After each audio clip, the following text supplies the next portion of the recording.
Good morning friends. अभी सुबह के 6:30 बजे है और मैं अभी मंदिर दर्शन के लिए निकल रहा हूँ। कल रात को ही एक पंडित जी से मेरी बात भी हुई है। तो अभी वहाँ पे अभिषेक वगैरह जो कुछ करवाना होगा वो उनके थ्रू करवा लूँगा। और फिर देखते हैं यहाँ पे क्या क्या घूमने लायक है। तो मैं भी घूमूंगा, देखूंगा और आपको भी दिखाऊंगा। तो बने रहिए आप। चलिए अभी यहाँ पे देखता हूँ कोई रिक्शा मिलता है तो। यहाँ से शायद 100 रुपये लेते हैं, या तो सवारी ऑटोज भी रहते होंगे। एकदम प्लेजेंट वेदर है, मस्त लग रहा है एकदम। मॉर्निंग वॉक सही लग रहा है। वो एक आगे खड़ा है, देखता हूँ उससे पूछ के। वो उधर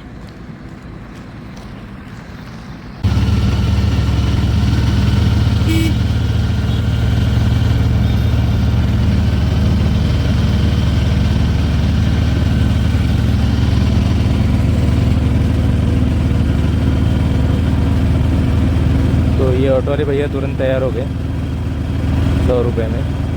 तो अभी हम लोग पुराने मंदिर जा रहे हैं।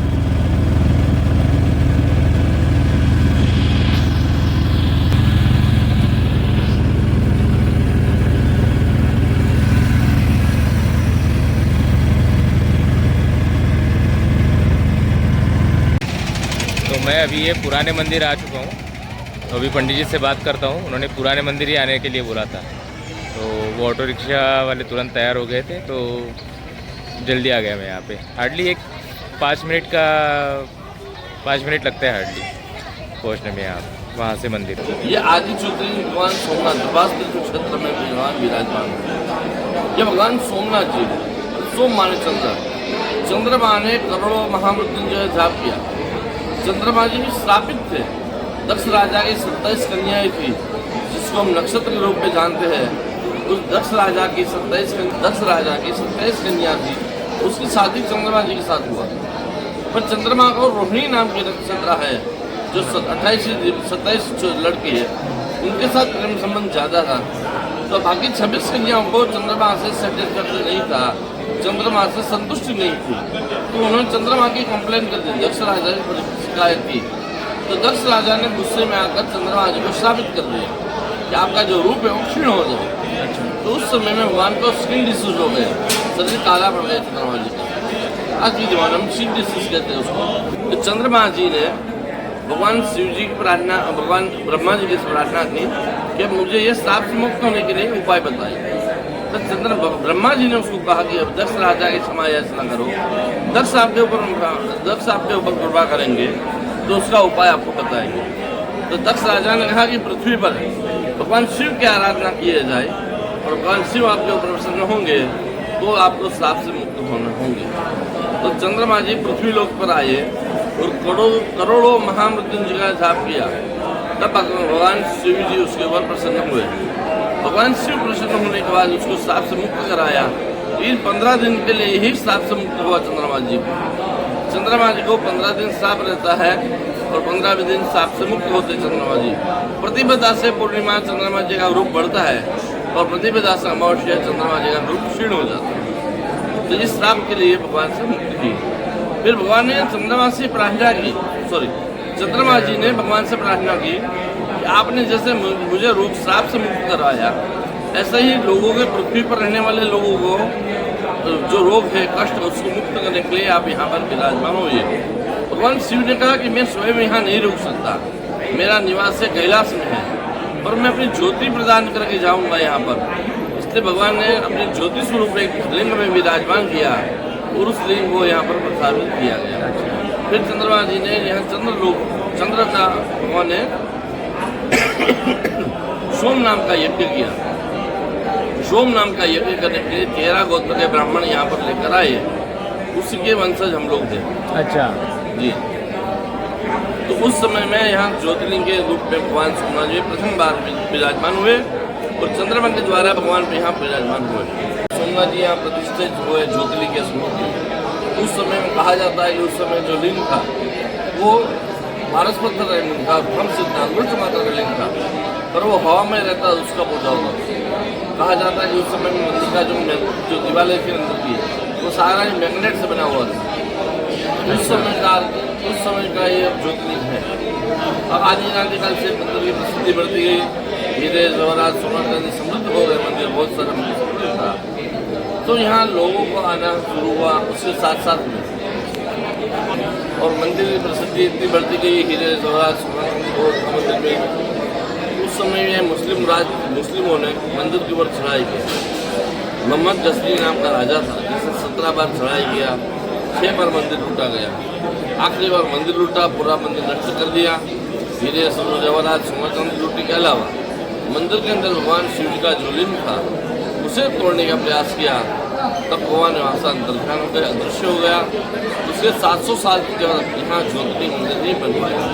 700 वर्ष के बाद इंदौर स्टेट में महारानी अहिल्याबाई होलकर हुए 1783 में, जिसके सपने में आकर भगवान अपने आप जमीन से प्रकट हुए, उसके इसलिए प्राचीन ज्योतिर्लिंग मंदिर कहा जाता है। सामने नया मंदिर बना हुआ है, जो भारत आज़ाद होने से पहले सरदार वल्लभ भाई पटेल ने संकल्प थे कि संकल्प किया कि भारत आज़ाद हो जाएगा तो यहाँ भव्य मंदिर का निर्माण करेंगे। 1947 में भारत आज़ाद हुआ, मंदिर का जीर्णोद्धार का काम शुरू हुआ। उसी भी 1950 में सरदार वल्लभ भाई पटेल का शरीर शांत हो गया, तो मंदिर का 1 साल तक का काम अधूरा रहा, जिससे राजेंद्र प्रसाद जी, डॉक्टर राजेंद्र प्रसाद राष्ट्रपति बने, उन्होंने पूर्ण किया। और राजस्थान में मकराना गांव है किशनगढ़ के पास, वहाँ से लिंग मिलवाया गया, वहाँ से लिंग लेके नया मंदिर में प्रतिष्ठित किया गया है, जिसकी प्राण प्रतिष्ठा राजेंद्र प्रसाद जी के हाथ से किया गया। अच्छा, उसलिए उसको नया मंदिर कहा जाता है। वो ज्योतिर्लिंग का स्थान वो है पहला ज्योतिर्लिंग जो भारतवर्ष में पहला ज्योतिर्लिंग मंदिर था, आधे ज्योतिर्लिंग की जगह वो है। अच्छा, ओरिजिनल ज्योतिर्लिंग का जगह वो है, इसीलिए सरदार वल्लभ भाई पटेल ने प्राचीन जगह पर नया मंदिर का निर्माण किया। अच्छा, लेकिन जब अहिल्याबाई होलकर के सपने में आए तो ये स्थान ये ज्योतिर्लिंग उस समय में जब मंदिर नहीं था यहाँ पर, तो आज से 300 साल से इंदौर के महारानी द्वारा भगवान यहाँ प्रकट हुए थे, इसलिए ज्योतिर्लिंग के स्वरूप में इनकी पूजा हो रही है। अच्छा, और आज 300 वर्ष की परंपरा से ये ज्योतिर्लिंग के रूप में पूजा होती है, और इसी को ज्योतिर्लिंग मान के उसकी पूजा हो रही है। अच्छा, तो वहाँ पे भी पूजा होती है या दर्शन? नहीं, वहाँ केवल दर्शन है, मंदिर के गर्भगृह में किसी को प्रवेश नहीं है। अच्छा, वहाँ 200 रुपये से लेकर 21 लाख रुपए तक का रसीद कटता है। अच्छा अच्छा, जो भी जैसे यज्ञ वगैरह आप दिखाते हैं तो यज्ञ वगैरह होता है, महामृत्युंजय जाप होता है, उसके अलावा सोमेश्वर महापूजा भी होता है। अच्छा, धन्यवाद।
चलिए, अच्छे से दर्शन भी हो गए और अभिषेक पूजा वो भी अच्छे से हो गए। तो अभी मैं वो पुराना मंदिर है जहाँ पे अभिषेक वगैरह सब कर सकते हैं।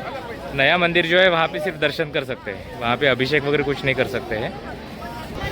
तो पंडित जी ने मुझे बताया कि यहाँ पे जब मुग़लों ने आक्रमण किया था तब सब 6 बार उन्होंने आक्रमण किया, सब लूटने की कोशिश की, तो सब लूट के ले भी गए।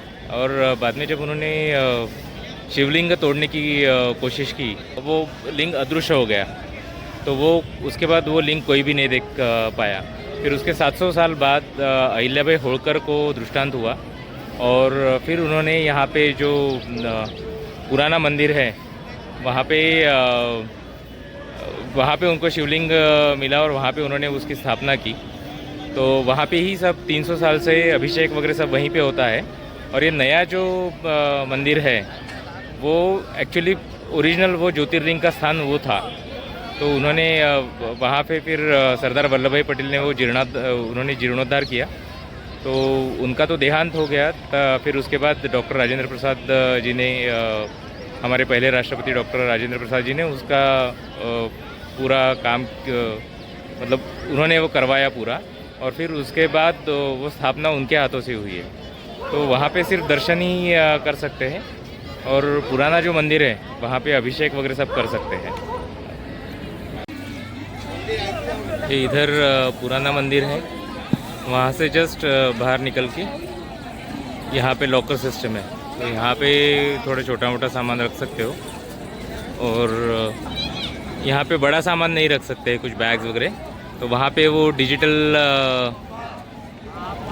लॉकर्स है, मेन गेट पे डिजिटल लॉकर्स अवेलेबल है, वहाँ पे बैग वगैरह सब रख सकते हो आप। तो मोबाइल घड़ी सब अंदर रखना पड़ता है।